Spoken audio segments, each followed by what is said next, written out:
katanya untuk meningkatkan kebahagiaan masyarakat Jawa Barat. Wah, bagus juga taman ini. Iya. Kayaknya masyarakat Jawa Barat di sini pada seneng ya. Iya. Wah, Jajan banyak juga ini jajanan. jajanin. Mau bawa enggak? Assalamualaikum warahmatullahi wabarakatuh. Selamat pagi permisa. Semoga Anda dalam keadaan sehat walafiat dan tentu saja tetap istiqomah dalam keimanan dan ketakwaan. Amin ya robbal alamin. Pemirsa, hari ini saya berada di Pusdai Jawa Barat dan seperti biasa di Pusdai Jawa Barat setiap Rabu pagi jam 9 hingga jam 11 ada kajian Quran dan hadis. Dan hari ini yang akan memberikan materi adalah Dr. Kiai Haji Fatur Rahman M. Basyari LC.MA. Dan beliau akan membawakan makalah tentang hikmah Isra Miraj. Selamat menyaksikan. Assalamualaikum warahmatullahi wabarakatuh. Waalaikumsalam.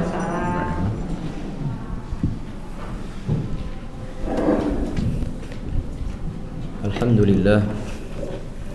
Wassalatu wassalamu ala Rasulillah Sayyidina Muhammad ibn Abdullah wa ala alihi wa ashabihi wa mawalah. La hawla wa la quwwata illa billah, amma ba'du. Alhamdulillah atas segala kenikmatan Allah subhanahu wa ta'ala. Nikmat iman dan Islam adalah puncaknya kenikmatan. Dan ini adalah modal yang telah Allah subhanahu wa ta'ala titipkan kepada kita. Ini adalah bekal yang telah Allah subhanahu wa ta'ala titipkan kepada kita. Allah tidak membekali kita dengan kekuatan. Allah tidak membekali kita dengan kehebatan.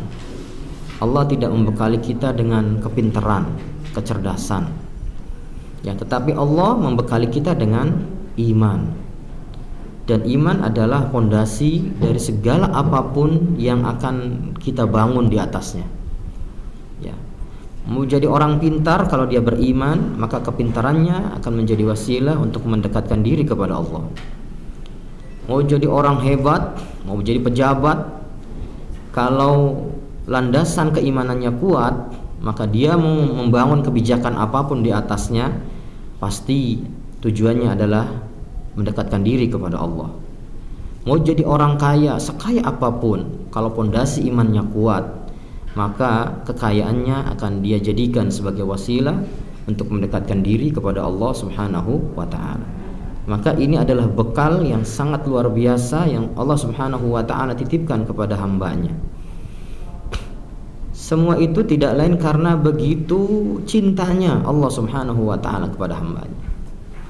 Makanya Rasulullah SAW bersabda, kullu mauludin yuladu 'alal fitrah.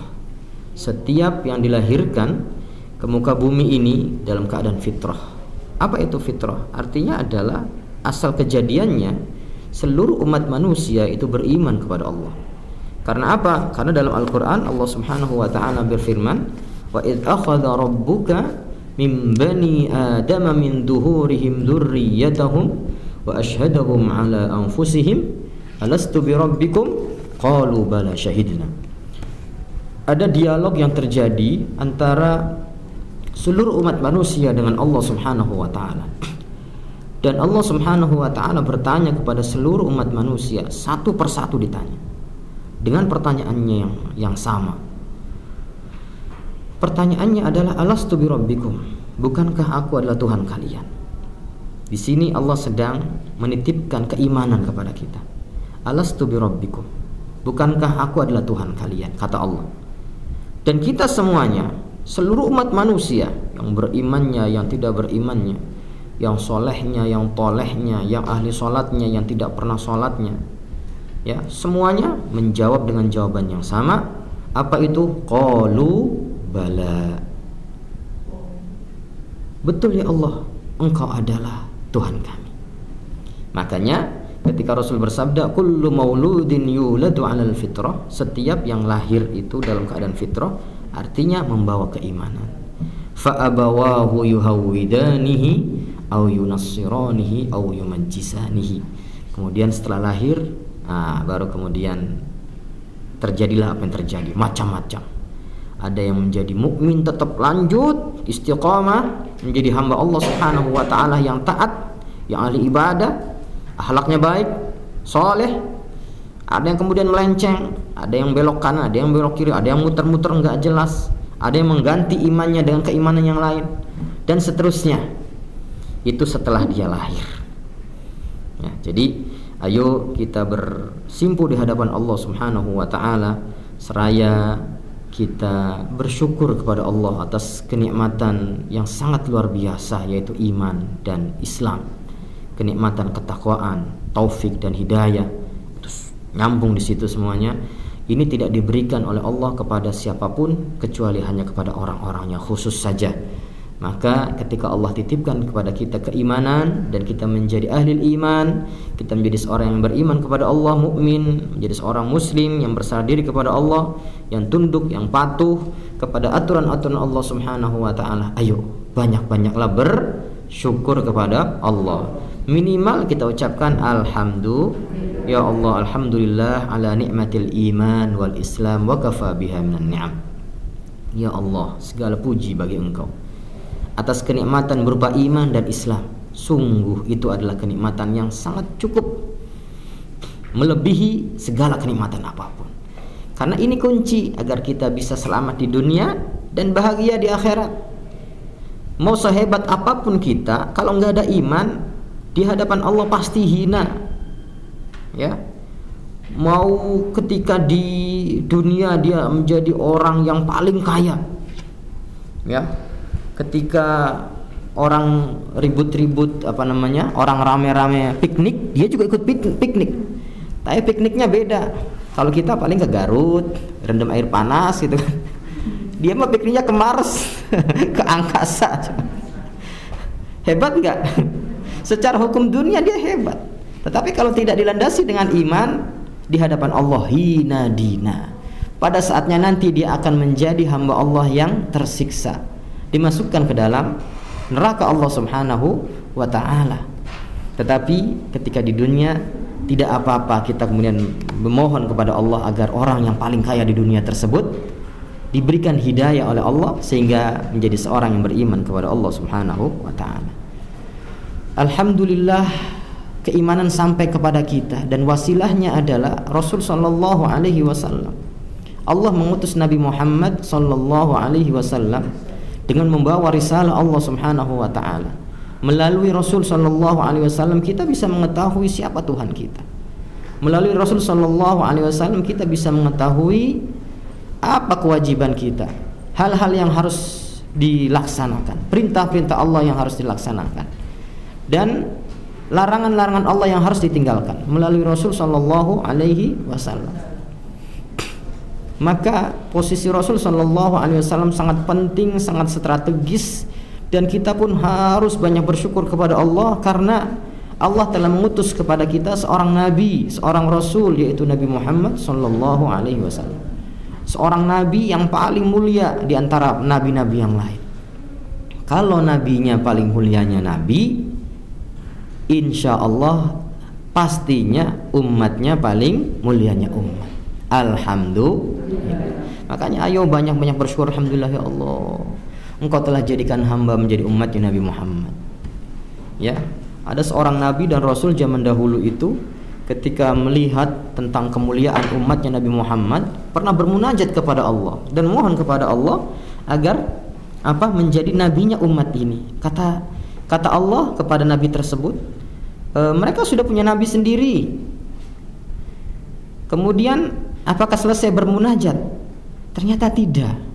Dan sang nabi tadi berdoa lagi kepada Allah. Seraya beliau mengatakan, kalau begitu ya Allah, jadikan aku sebagai bagian dari umat tersebut. Nah, nabi tersebut adalah Nabi Musa. Nabi Musa pernah berdoa kepada Allah agar dijadikan sebagai umatnya Nabi Muhammad. Dan kita sekarang sudah menjadi umatnya Nabi Muhammad. Sekali lagi harus banyak bersyukur. Alhamdulillah. Hebatnya umatnya Nabi Muhammad, Bu, walaupun usianya hanya 60-70, ini warning ini.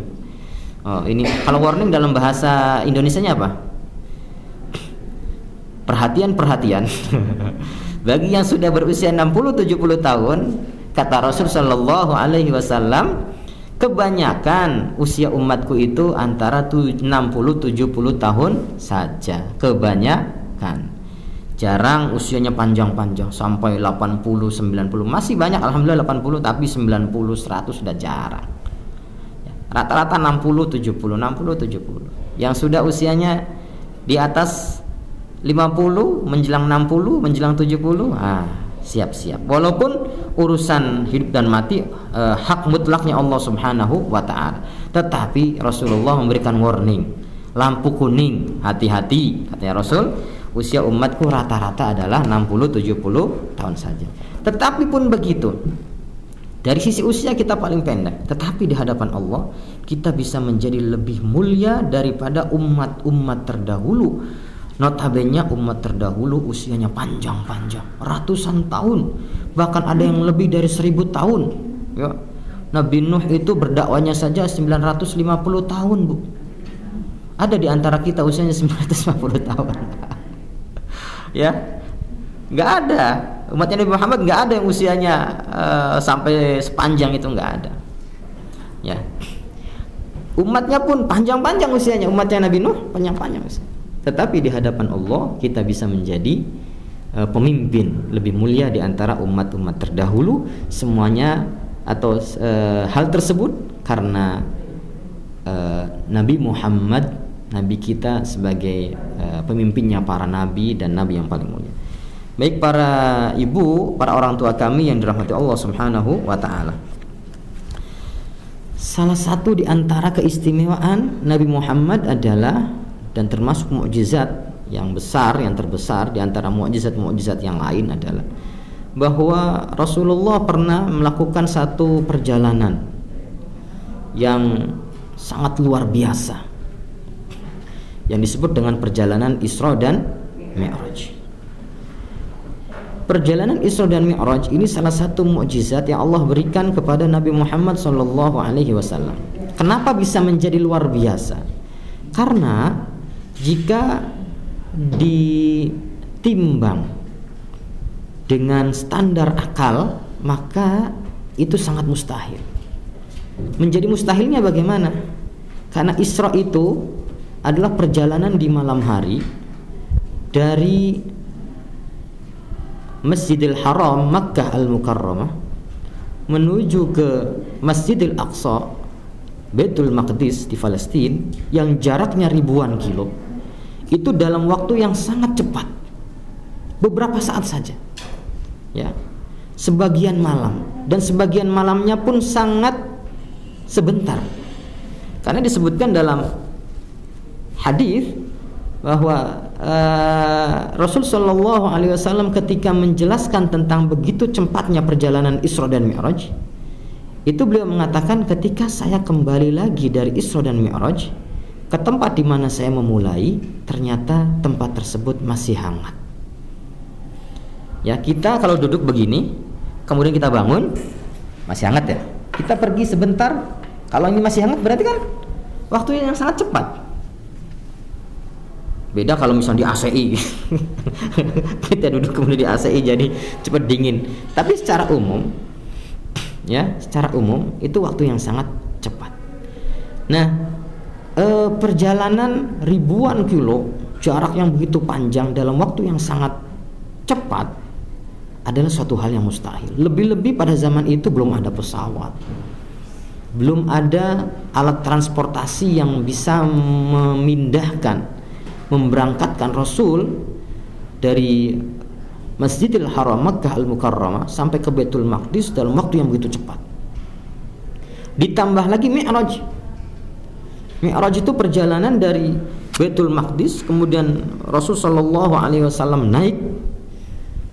Ya, naiknya kemana? Melewati langit pertama, langit kedua, langit ketiga, langit keempat, 5, 6, 7, sampai masih dilewati lagi, sampai ke Sidratul Muntaha. Bahkan disebutkan dalam hadis lain, bukan hanya sampai Sidratul Muntaha, tetapi masih naik lagi. Ketika sampai Sidratul Muntaha, Rasulullah masih ditemani oleh Malaikat Jibril. Tapi ketika melewati Sidratul Muntaha, saat itulah kata Rasul, saya berpisah dengan malaikat Jibril. Nah, secara akal ini mustahil, nggak mungkin. Ya, dengan pesawat yang paling cepat pun sekarang nggak mungkin. Nah, maka ini menjadi sesuatu yang sangat ajaib, spektakuler, luar biasa, dan ini adalah menjadi mukjizatnya Nabi Muhammad SAW. Baik, para ibu rahmati Allah Subhanahu wa taala, yang masyhur bahwa peristiwa Isra dan Mi'raj itu bulan Rajab. Dan kita kaum muslimin umumnya, masyhurnya, rata-rata merayakan Isra dan Mi'raj itu pada bulan Rajab, tepatnya tanggal 27 Rajab. Tetapi ada pendapat yang mengatakan bahwa peristiwa Isra dan Mi'raj itu pada bulan Ramadan. Qala al-Qadhi Iyad, wa kana qabla al-hijrati bisanah. Peristiwa Isra dan Mi'raj itu adalah pada tahun ke-12 Hijriah. Jadi 1 tahun sebelum Rasul sallallahu alaihi wasallam hijrah dari Mekah ke Madinah. Ay fi sanati tsaniyata asyrata Hijriah, pada tahun 12 Hijriah. Karena Rasulullah berdakwah di Mekah itu 13 tahun. 13 tahun. Berdakwah di Madinah selama 10 tahun. Jadi dakwanya Rasul sallallahu alaihi wasallam itu 23 tahun. 13 tahun di Mekah, 10 tahun di Madinah. Salah satu peristiwa yang terjadi ketika Rasul sallallahu alaihi wasallam masih berdakwah di Mekah adalah peristiwa Isra dan Mi'raj. Itu perjalanan di malam hari dari Masjidil Haram ke Masjidil Aqsa, kemudian dilanjutkan dengan beliau naik ke langit, melewati langit pertama sampai langit ke-7 sampai Sidratul Muntaha. Nah, hal yang membarengi peristiwa ini adalah, atau dimulai awalnya adalah, ada peristiwa lain, yaitu wafatnya 2 orang yang sangat dicintai oleh Rasulullah SAW, dan keduanya sangat mencintai, bahkan membela. Kedua orang tersebut adalah satu istri tercinta beliau, Sayyidah Khadijah Al-Kubra radhiyallahu anha, dan Abu Talib. Abu Talib paman Nabi Muhammad sallallahu alaihi wasallam. Kedua orang ini dalam waktu yang hampir bersamaan itu dipanggil oleh Allah Subhanahu wa taala. Wafat, dua-duanya meninggal. Jarak wafat antara keduanya ini cuma 3 hari. Ya, cuma 3 hari. Bisa dibayangkan 2 orang yang selama ini terus mendampingi beliau, ya, terutama istrinya, yang setiap saat selalu menjadi penenang, memberikan kenyamanan, ketenangan, ketentraman, dan itulah makna keluarga. Karena keluarga digambarkan oleh Allah Subhanahu wa taala adalah litaskunu ilaiha. Keluarga itu harusnya sakinah, tenang, tentram, damai. Hatinya tenang, pikirannya tenang, yang kemudian dijabarkan dalam ketenangan dalam memandang, ketenangan dalam berbicara, ketenangan dalam mendengar, beraktivitas. Itu sumbernya dari situ. Makanya Allah Subhanahu wa taala menyampaikan dalam Al-Qur'an, litaskunu ilaiha, agar kalian merasa tenang. Ya, dengan hadirnya seorang istri harusnya yang didapatkan adalah ketenangan, bukan masalah baru. Wa ja'ala bainakum mawaddatan wa rahmah. Dan itu telah ditunjukkan oleh Sayyidah Khadijah radhiyallahu anha, istri tercinta Rasul sallallahu alaihi wasallam, dan itu tidak tergantikan. Bahkan ketika Sayyidah Khadijah sudah wafat pun beliau masih terus mengingat. Ya. Siti Aisyah suatu hari pernah cemburu besar, cemburu berat. Kenapa? Karena Rasul sallallahu alaihi wasallam selalu menyebut Khadijah, Sayyidah Khadijah. Kata Siti Aisyah, bukankah di hadapanmu atau di sampingmu telah hadir seorang perempuan lebih muda, lebih cantik? Gitu kan? Muda, cantik, pintar, gitu kan. Kenapa kau masih mengingat perempuan tua itu? Kata Rasulullah, jangan seperti itu. Sesungguhnya Khadijah tidak bisa tergantikan. Karena apa? Ketika semua orang lari ketika semua orang lari dari Rasul sallallahu alaihi wasallam, karena ketika beliau berdakwah itu kan pertentangan dari luar sangat kuat. Orang-orang kafir Quraisy luar biasa. menentang dakwahnya Rasulullah sallallahu alaihi wasallam. Maka hadirlah Siti Khadijah yang selalu mendampingi. Ketika semua orang memboikot, ya boro-boro mau menyumbang itu, maka Sayyidah Khadijah sebagai seorang perempuan kaya raya, beliau dermakan semua harta bendanya untuk berdakwah, diberikan kepada Rasul sallallahu alaihi wasallam untuk berdakwah. Ketika semua orang membenci, maka hadirlah Siti Khadijah yang menumpahkan seluruhnya kecintaannya kepada Nabi Muhammad sallallahu alaihi wasallam. Maka posisi yang seperti ini tidak bisa tergantikan. Karena apa? Karena generasi selanjutnya hanya melanjutkan. Ya. Makanya harus berbaik-baik. Kalau ada orang berpoligami, maka harus berbaik-baik kepada istri pertama. Karena apa? Karena istri pertama itu adalah sebagai apa ya? Embrio, cikal bakal. Apalagi ya? Susah menjelaskannya. Artinya adalah ketika seorang dalam keadaan sendiri, belum punya istri, dia mungkin pikirannya belum tenang. Ya, kemudian dia hadirlah seorang perempuan yang menemani dia menjadi istrinya.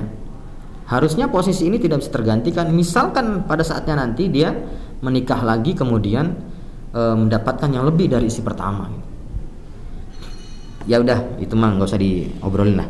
Intinya adalah bahwa hendaknya fungsi keluarga itu adalah litaskunu ilaiha, harus mendatangkan ketenangan, ketentraman, kenyamanan. Baik, itulah sekelumit tentang bagaimana kondisi sebelum peristiwa Isra dan Mi'rajnya Rasul sallallahu alaihi wasallam. Jadi kedua orang yang biasa mendampingi, yang sangat mencintai Rasul dan Rasul pun mencintai keduanya, itu dipanggil oleh Allah Subhanahu wa taala dalam waktu yang sangat berdekatan, hanya 3 hari saja. Ya.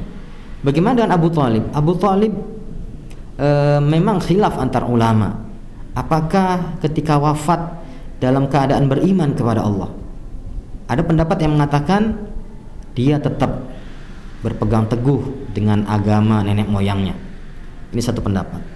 Ada lagi pendapat lain yang mengatakan bahwa di akhir hayatnya Abu Thalib itu sempat berikrar syahadat. Dan ini telah diperkuat oleh Al-Imam As-Suyuti. Imam Suyuti dalam salah satu kitabnya beliau mengatakan, dan beliau mengambil pendapat dari 23 hafidh atau hufadz hadis, para penghafal hadis, ulama-ulama hadis, bahwa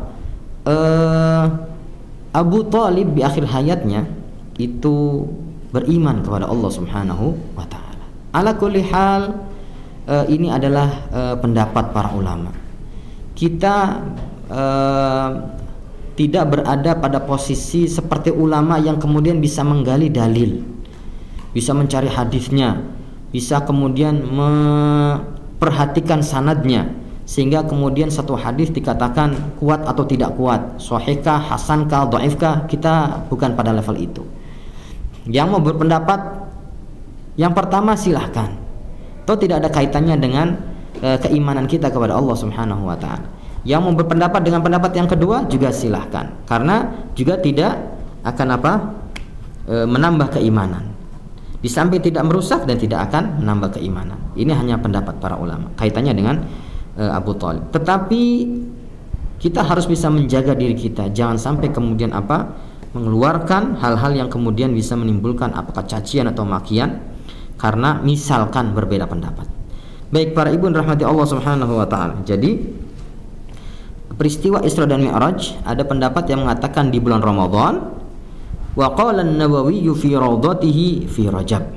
Tetapi Imam Nawawi berpendapat, dan ini adalah pendapat yang masyhur, bahwa peristiwa Isra dan Mi'raj itu pada bulan Rajab. Dan itu masyhur, kita tahunya punya Rajaban lah istilahnya Bu ya.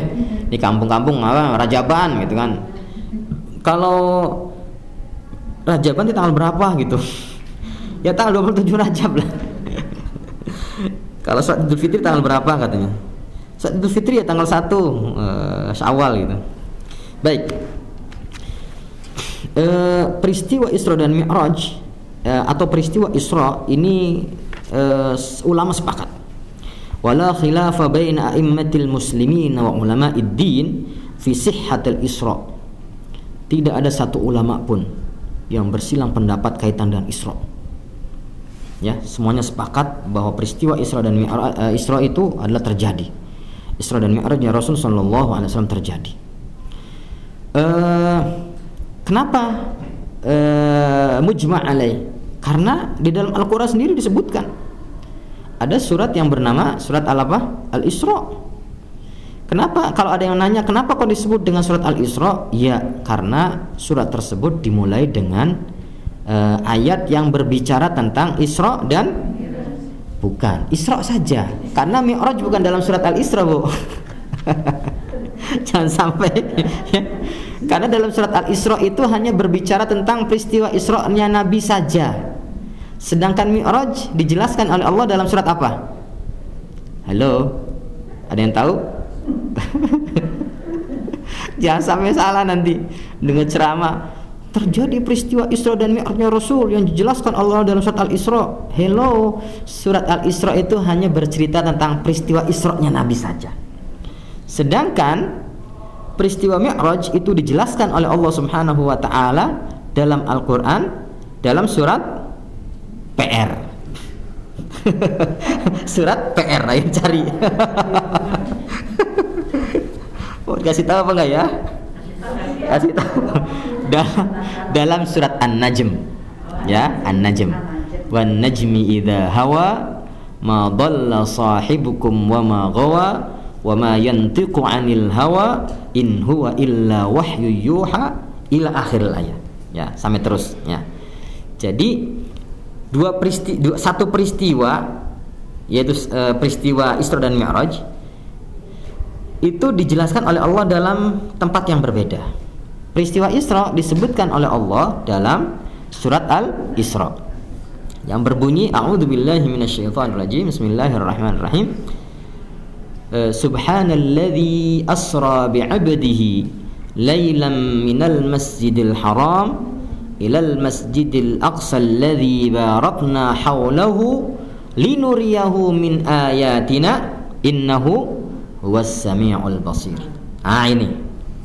Ini peristiwa Isra di sini disebutkan. Jadi kalau ada yang nanya kenapa kok surat itu disebut dengan surat Al-Isra? Ya, karena surat tersebut dimulai dengan ayat yang berbicara tentang Isra-nya Nabi Muhammad sallallahu alaihi wasallam. Isra secara bahasa tadi ya, Bu ya. Isra itu perjalanan di malam hari. Ya, perjalanan di malam hari dari mana saja, kemana saja, oleh siapa saja, tujuannya apa saja, itu secara bahasa bisa dikatakan Isra. Asra yusri Isra. Asra yusri Isra. Ya, tetapi kemudian Isra itu sudah menjadi satu mustalah khusus, ya. Apa itu? Untuk satu peristiwa perjalanan malam yang dilakukan oleh Nabi Muhammad sallallahu alaihi wasallam. Perjalanan malam yang dilakukan oleh Nabi Muhammad sallallahu alaihi wasallam dari Masjidil Haram Makkah Al-Mukarramah ke Masjidil Aqsa Baitul Maqdis. Ya. Yang sekarang di Palestina itu yang sekarang terus membara. Ya. Ini Isra. Baik, itu Isra. Disebutkan dalam Al-Qur'an, Allah Subhanahu wa taala berfirman, Subhanalladzi asra. Maha suci Allah.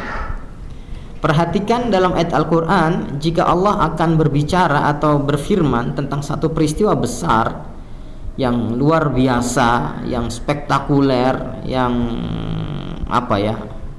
Yang pokoknya amazing gitu ya.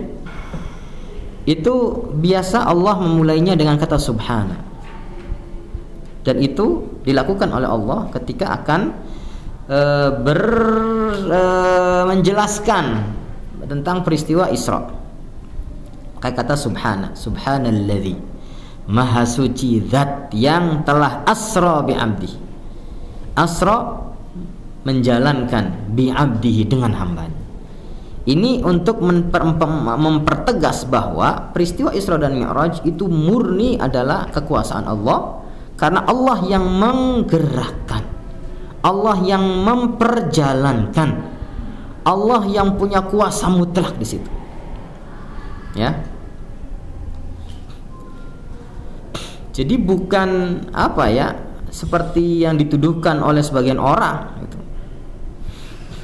bahwa itu sifatnya khayalan dan sebagainya. Ya. Kalau Allah sudah berkehendak, kalau Allah sudah menetapkan, maka tidak ada hal yang bersifat mustahil.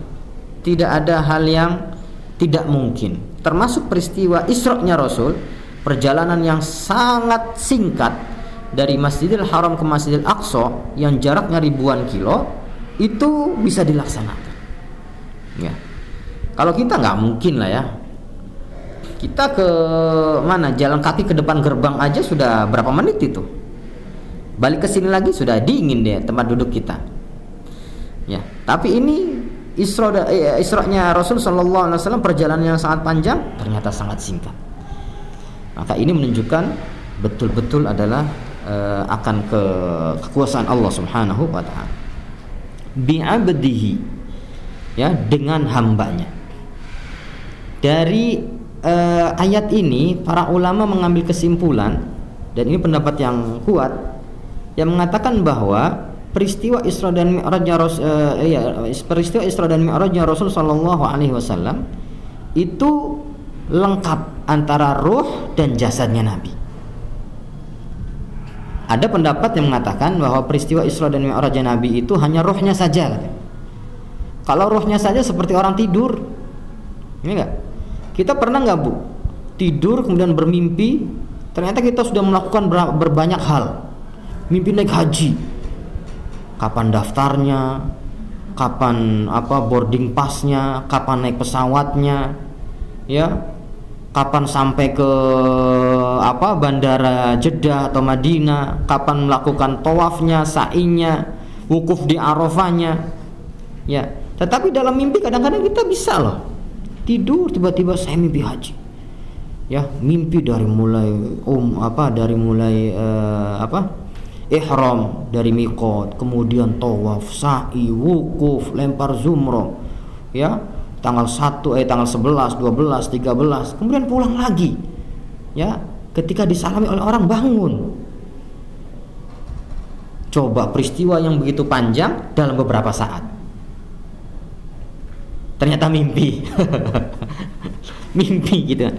Manusia biasa aja seperti kita bisa kalau mimpi mah gitu. Nah, untuk memperkuat bahwa ini betul-betul mukjizat, maka para ulama mengatakan dari kata bi'abdihi ini menunjukkan bahwa Isra dan Mi'rajnya Rasul itu bukan ruh saja, tetapi juga dengan jasad. Karena kalau hanya ruh saja ya seperti orang mimpi, ya biasa aja kita juga. Ada orang tidur kemudian mimpi nikah, punya anak 1, 2, 3. Ya enggak? Kapan nikahnya itu? Gitu kan. Makanya Allah memulai ayat ini dengan subhana, yang untuk menunjukkan bahwa akan kebesaran Allah dan kekuasaannya. Lailam minal masjidil haram ilal masjidil aqsa alladzi barakna haulahu linuriyahu min ayatina innahu huwas samiul basir. Ya. Segitu aja. Nah, kemudian penjelasan tentang peristiwa Isra-nya ya Rasul sallallahu alaihi wasallam itu dijelaskan dalam hadis. Salah satu di antara hadis adalah yang datangnya dari sahabat Anas bin Malik radhiyallahu anhu. Ya, hadisnya ini hadisnya sahih, Bu. Bercerita tentang peristiwa Isra dan Mi'rajnya Rasul sallallahu alaihi wasallam. Kalau dalam Al-Qur'an bercerita tentang Isra ya tadi satu ayat itu aja. Subhanalladzi asra bi 'abdihi lailan minal masjidil haram ilal masjidil aqsa alladzi barakna haulahu linuriyahu min ayatina innahu huwas samiul basir. Udah. Selanjutnya, ayat selanjutnya udah nggak bicara lagi Isra. Begitupun Mi'raj. Ya, hanya beberapa ayat dalam surat An-Najm, tidak seluruh surat An-Najm itu berbicara tentang Mi'raj. Hanya beberapa ayat saja. Nah, kalau begitu bagaimana kita bisa mengetahui detailnya peristiwa Isra dan Mi'raj? Dari hadis. Ini hadisnya panjang. Saya hitung lembar pertama 2, 3, kalau dibaca nggak selesai sampai zuhur ini. Tuh, hadisnya akhrajahu Muslim, hadisnya sahih diriwayatkan oleh Imam Muslim. Baik, tetapi mari kita baca sedikit. An Anas bin Malik radhiyallahu anhu anna Rasulullah sallallahu alaihi wasallam qala utitu bil buraq. Kita sering mendengar kata buraq ya, Bu. Rasulullah Isra Mi'raj naiki buraq. Dulu kita di Indonesia ada maskapai namanya buraq, kemudian bangkrut karena sering kecelakaan. Mungkin ngambil kata dari buraq ini, sehingga buraq yang asli nggak terima. Utitu bil buraq, aku didatangkan, kata Rasul, bil buraq, dengan satu makhluk Allah yang bernama buraq. Wa huwa dabbatun abyadu tawilun. Buraq itu adalah seekor binatang yang bulunya berwarna putih, tawil, kemudian agak tinggi. Tawil, fauqal himar, tingginya di atas keledai. Pernah lihat keledai? Berbinatang. Kalau waktu saya di Yaman dulu banyak keledai.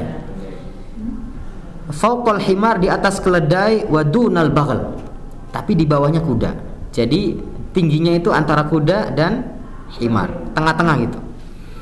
Nggak tahu, nantilah kita sama-sama melihat di akhirat nanti ya, Bu. Mungkin akan dipampang, ini loh kendaraan buruk yang pernah dipakai Rasul sallallahu alaihi wasallam saat Isra Mi'raj gitu. Ayo, siapa yang mau naik? Kita naik yuk. Dunal baghl yad'u hafirahu 'inda muntaha tarfih. Kehebatan buraq itu, Bu, itu bisa memiliki kecepatan, ya. Kecepatan yad'u hafirahu 'inda muntaha tarfih.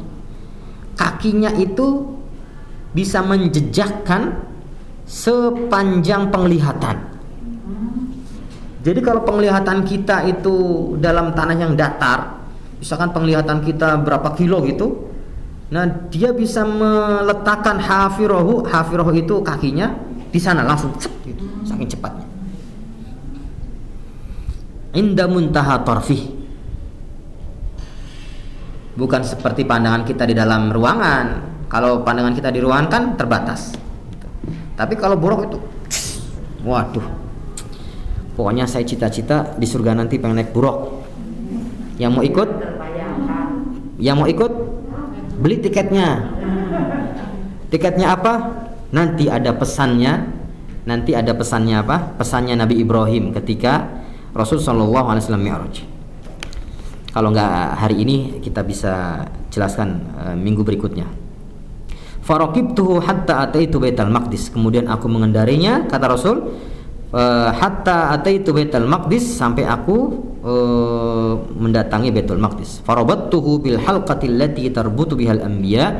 Kemudian setelah sampai di Baitul Maqdis, aku ikat tuh buraq di tempat yang biasa para nabi mengikat di situ. Artinya yang menaiki buraq itu ya berarti nabi-nabi sebelum Nabi Muhammad juga ada yang menaiki.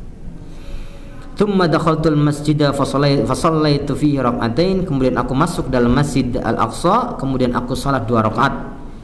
Nah, di dalam hadis lain disebutkan bahwa ketika Rasul masuk masjid itu ternyata para nabi sudah berkumpul dan sudah membuat shaf.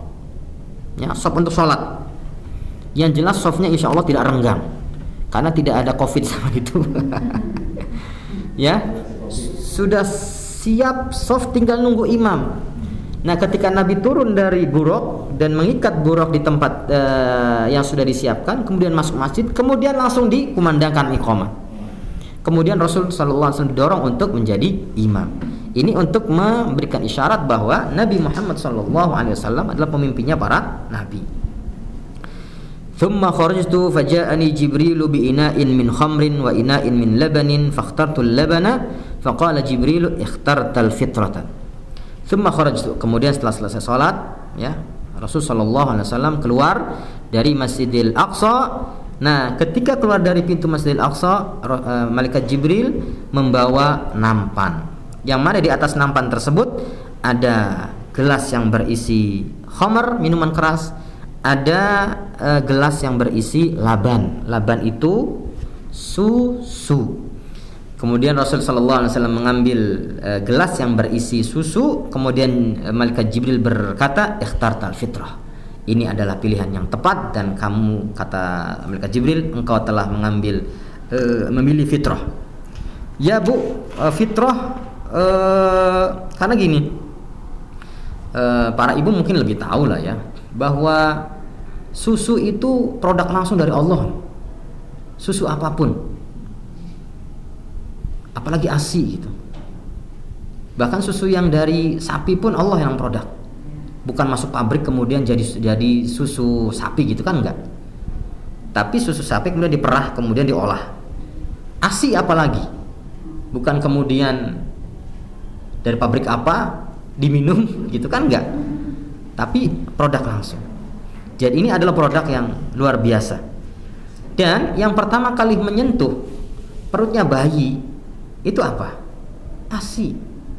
Ketika baru lahir, jebrot, iya, biasanya kan bidan bawa, ayo cepat katanya di gitu, itu nyari susu tuh gitu. Walaupun selama 72 jam bayi itu sebetulnya masih kuat walaupun enggak nyusu kepada ibunya, karena emang sudah dipersiapkan oleh Allah Subhanahu wa taala, luar biasanya. Karena ada sebagian para ibu itu yang terkadang keluar ASI-nya itu kan telat ya. Iya, 3 hari. Iya, makanya Allah telah mempersiapkan 72 jam itu bayi sudah kuat, masih kuat. Bahwa kemudian kenapa nangis? Satu, puser. Yang kedua, karena dia biasa di dalam perut yang ditimang-timang, merasa nyaman, tentram, damai, nggak terganggu, nggak dengar suara-suara aneh gitu kan. Dalam perut nyaman, terjaga, terjamin, ya, makanan terjamin. Kemudian apa lagi? Hangat gitu kan di dalam buayan seorang ibu. Nah, ketika keluar, ya ini kok aneh gitu kan, maka wajar kalau nangis. Jangan selalu diartikan ketika bayi masih baru lahir kemudian menangis itu karena lapar, ya, belum tentu ya. Tapi karena dia wajar lah ya, ketika kita berpindah dari satu tempat ke tempat yang lain yang berbeda, itu kan, aduh, iya ya kok beda gitu. Bayangkan berbulan-bulan dalam perut, segala serba terjamin, itu kan hangat, nyaman gitu, tiba-tiba jebrot keluar. Itu fitrah, ya. Jadi di situ disebutkan qultu qala Abu Syahbah, seorang ulama bernama Abu Syahbah rahimahullah, abbar 'anil labani bil fitrati li'annahu awwalu ma yadkhulu batnal maulud wa syaqqa am'ahu. Ya, disebut bahwa susu disebut dengan fitrah karena yang pertama kali menyentuh perut bayi itu adalah ASI. Ya, ASI. Wa huwal ghidha'u alladhi lam yakun yasna'uhu ghairullah. Itu adalah makanan yang tidak ada menciptakan kecuali Allah Subhanahu wa taala. Bahkan susu sapi yang dikalengi itu kan dari sapi dulu. Dan yang menciptakan sapi siapa? Allah. Enggak, itu sapi. Yang menciptakan sapi siapa? Akhirnya muncul pertanyaan, mana duluan, telur apa ayam? Oke, lanjut ya. Baik, thumma urija bi ila sama. Setelah itu kemudian Rasulullah sallallahu alaihi wasallam melakukan perjalanan naik ke langit. Langit pertama, langit kedua, langit ketiga, langit keempat sampai langit ketujuh. Thumma urija, singkat cerita, thumma urija bina ila sama'is sabi'ati fadzakara mithlahu. Maksudnya fadzakara mithlahu, setiap langit itu Bu ada pintunya, ada gerbangnya, ada penjaganya, para malaikat yang siap siaga dengan disiplin tinggi. Ya, ketika malaikat Jibril akan masuk ketok pintu gerbang tersebut, ditanya, "Man bil bab? Man anta?" Fastaftah Jibril faqala man anta. Penjaga langit bertanya, "Siapa kamu?" Qala Jibril, "Saya Jibril." Faqila wa man ma'aka? Kamu bersama siapa ini Jibril? Qala Muhammad, aku bersama Muhammad. Qila, kemudian penjaga bertanya lagi, wa qad bu'itha ilaihi. Ya, apakah kamu telah diperintahkan untuk maksudnya dengan untuk membawa Nabi Muhammad? Qala qad bu'itha ilaihi. Fafutiha lahu. Ya, kemudian dibukakan. Fa idzan ana bi Adam. Jadi langit pertama Rasulullah bertemu dengan Nabi Adam alaihissalam. Farahhaba bi wa da'ali bi khair. Dalam hadis lain mengatakan ahlan wa sahlan bil ibni salih. Ya. Dalam hadis lain mengatakan ahlan wa sahlan, selamat datang kepada anakku yang soleh, kata Nabi Adam.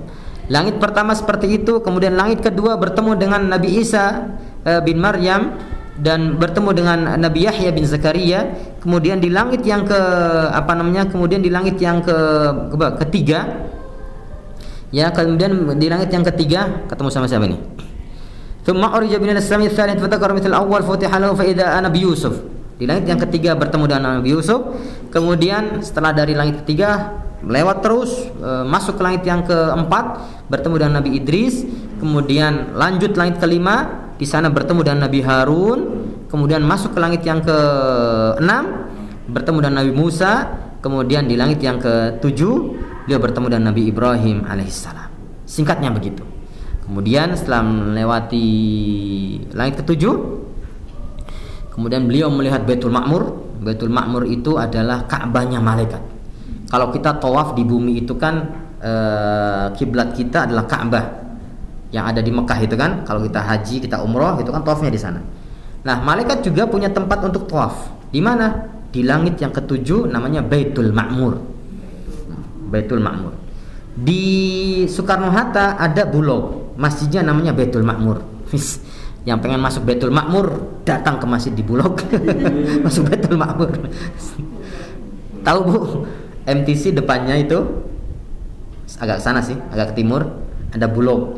Kemudian ada masjid di situ.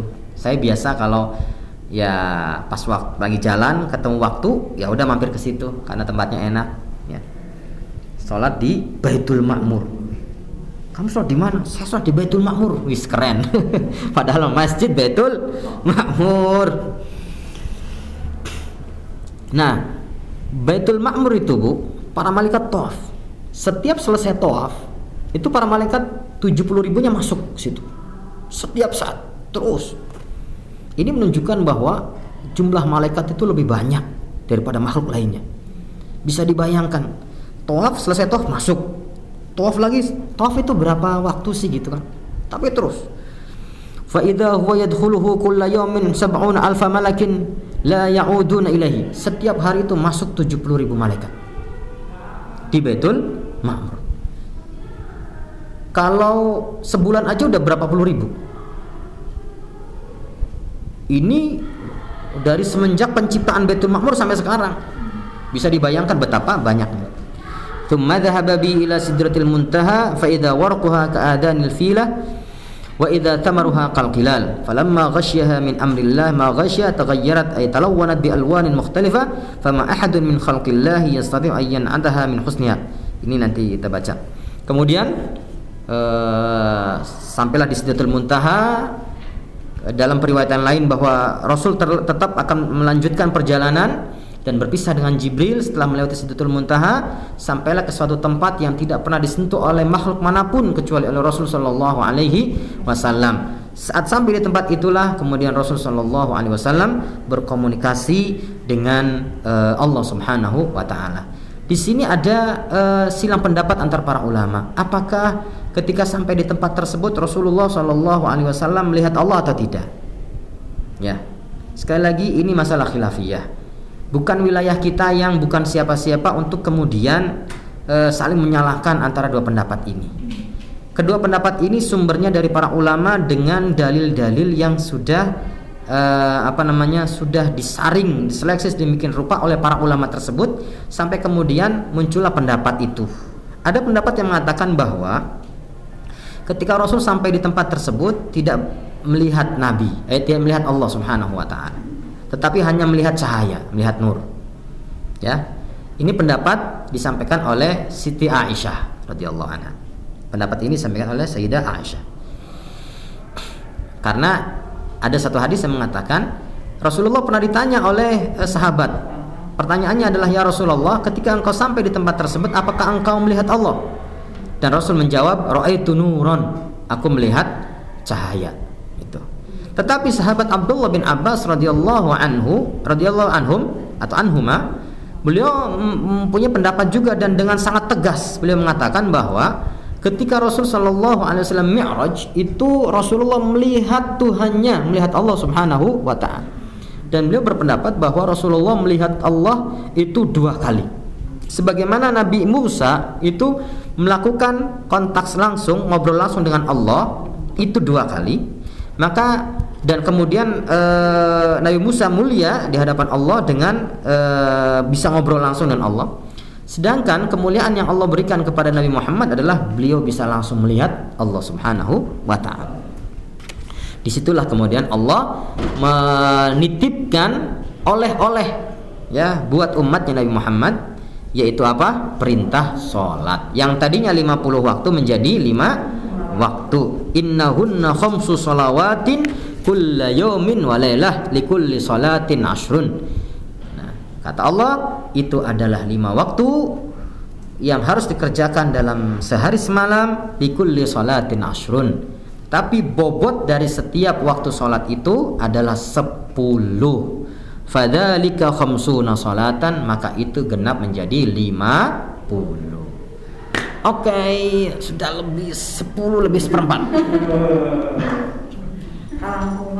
Dan ini belum selesai, artinya to be continue, akan dilanjutkan. Terserah Pak Bambang jadwalnya kapan. Ya, insya Allah mudah-mudahan ini sekedar tambahan ilmu. Ini ada tambahan ilmu, mudah-mudahan bermanfaat dan berkah. Insya Allah kita akan lanjutkan karena ini belum selesai. Masih banyak hal yang akan saya sampaikan berkaitan dengan pelajaran penting yang bisa kita ambil dari peristiwa Isra dan Mi'rajnya Rasul Sallallahu Alaihi Wasallam.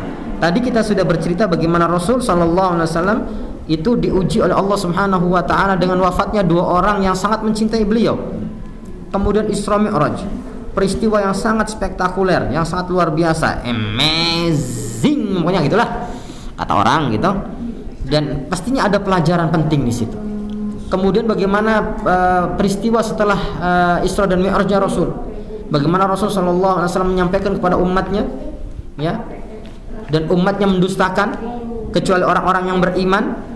Karena kenapa orang-orang yang mendustakan itu bisa mendustakan? Karena dia melihat peristiwa ini bukan dengan iman, tapi dengan akalnya. Mustahil perjalanan dari Masjidil Haram ke Masjidil Aqsa ribuan kilo dalam waktu yang sangat cepat, kemudian naik ke langit. Hello, zaman itu belum ada Apollo, itu kan. Orang yang pakai akal mengatakan mustahil, tetapi jika orang memakai iman akan mengatakan amantu billah, aku beriman kepada Allah. Karena Allah punya kekuatan, punya kekuasaan, yang mana kekuatan dan kekuasaannya mutlak, tidak terbatas. Allah mau apa saja, Allah mampu melakukan. Itu saja, insya Allah kita akan lanjutkan ya Bu pada pertemuan yang akan datang, sesuai dengan jadwal yang akan nanti dijadwalkan oleh Pak Bambang. Itu saja, terima kasih atas segala perhatiannya, mohon maaf atas segala kekurangannya. Assalamualaikum warahmatullahi wabarakatuh. Wah, tadi enak juga ya bahasanya. Ya kayaknya enak gitu. Murah lagi gitu. Iya. Besok kesini lagi. Pokoknya Oke. saya yang traktir. Siap, mantap itu mantap. pasti. Ya. Dari kawasan Pusdai Jawa Barat, saya Mailaila Nur Hakim berserta kru liputan Miftah Farid, Daniel Eka, Irfan Sutrisna, Widya Dewi Aprianti melaporkan untuk Anda. Semoga bermanfaat. Kami pamit undur diri. Assalamualaikum warahmatullahi wabarakatuh.